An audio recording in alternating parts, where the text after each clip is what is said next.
Alright, we're coming at you live in Lansdale.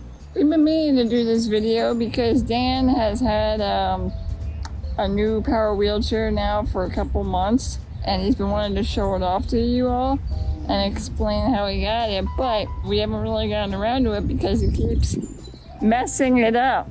He's gotten it broken I don't know how many times, mainly the arm bracket, which is quite unique to his chair. So we're going to talk about that today, and hopefully you'll find it helpful and useful.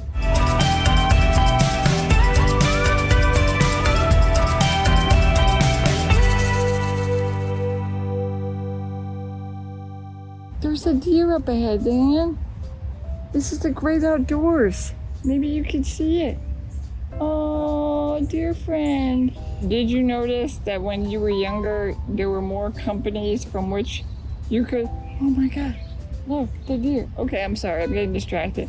There were more companies that one could buy from in the US for a power wheelchair, right?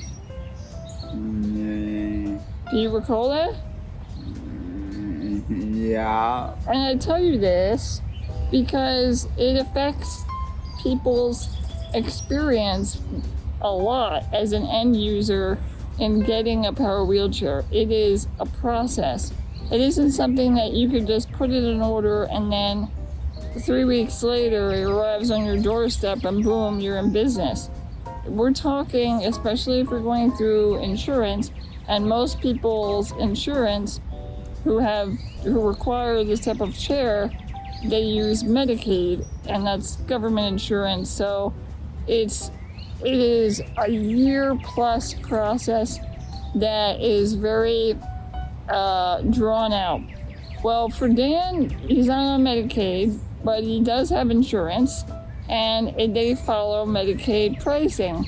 And so it took a while still. It wasn't nearly as long as one would have to wait on Medicaid or Medicare, but it still took a couple months.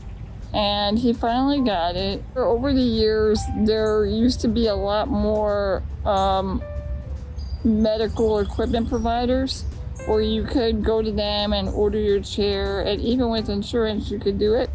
But now it's like an oligarchy.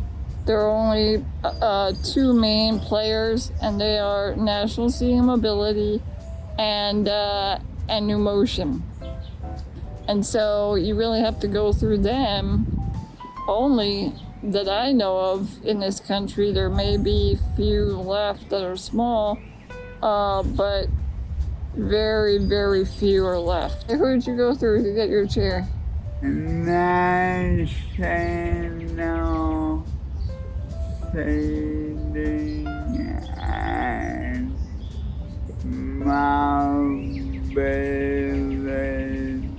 And who was the rep that you worked with?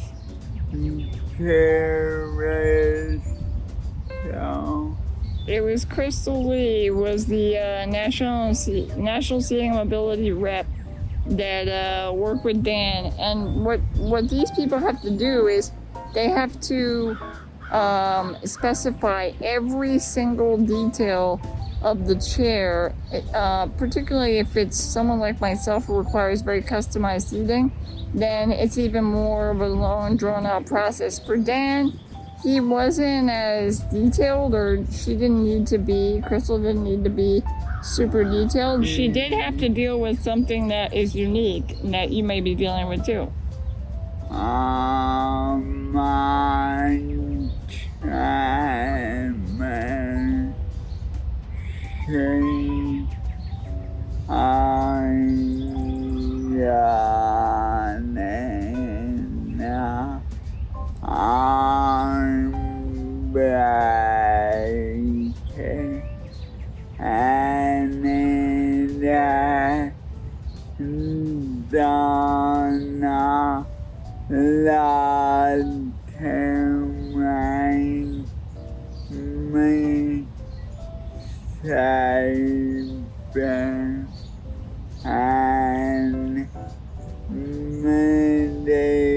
mitigate my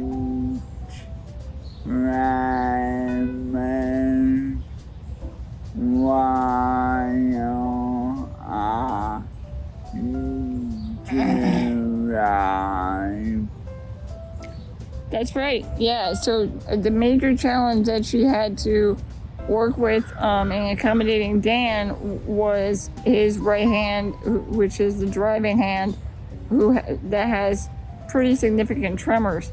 So she needed to come up with a way to stabilize his whole arm and lower the incidence of really bad tremor, redirecting the chair and potentially getting him injured.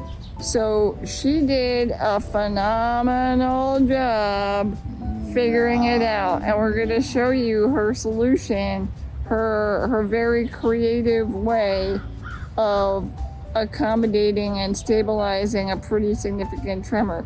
So this is the bracket. Lift up your arm, Dan. So it kept coming off because Dan's tremor is very strong. And what she did was she used several bolts to the frame. I don't know exactly how many, but she came out twice to fix it. And thus far, the last time, it has stayed. And what it is, it cups Dan's elbow. Dan, put your arm in it. And he pushes the elbow right to the back of it. And it's holding his whole lower arm. And then when he drives, go ahead, Dan, you can start driving. See, so like he can ride more straight. All right, and fast. And the model chair that he chose was an Invacare Aviva series. We thought about the Permobile, but I'm not a fan, but don't tell anybody else that. And thus far, it's been working really well. Okay, hold on.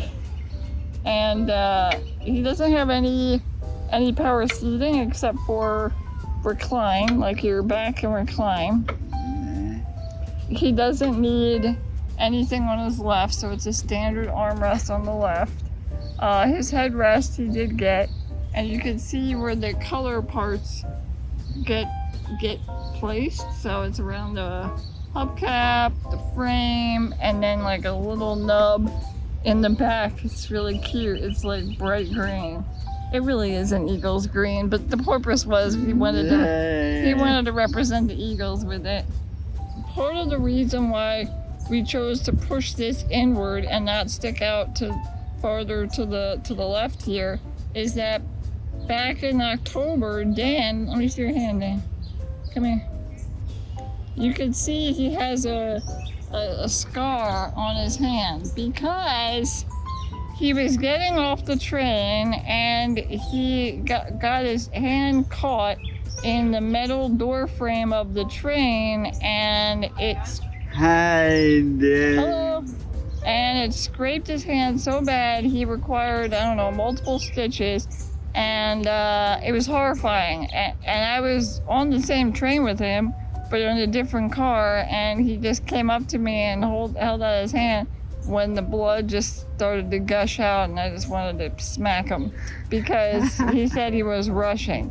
See right here, you can see like all the bolts and metal reinforcement that poor Crystal, move your hand there, she had to like put on this bracket and on this to stabilize this thing, because this is the second time that Dan literally has shaken it off. So hopefully this time it's going to be permanent and he'll have this brace for a very, very long time. Amen. But thus far it's working really well for him. And how do you like your chair overall? I love it. Yeah, I like that you love it. I love the speed. Yeah, it's very fast, and Dan has no problem riding fast. I have the same chair actually, and I always lower the speed because it's too jarring for me, but for Dan, he doesn't mind. But we're just different people. Anything else you want to say, Dan, before we close this episode? Stay young. That's totally random. But yes, if you want to support this channel, you should go ahead and subscribe if you haven't already. Far too many people don't subscribe but watch our videos, so support. It's super easy and it's free.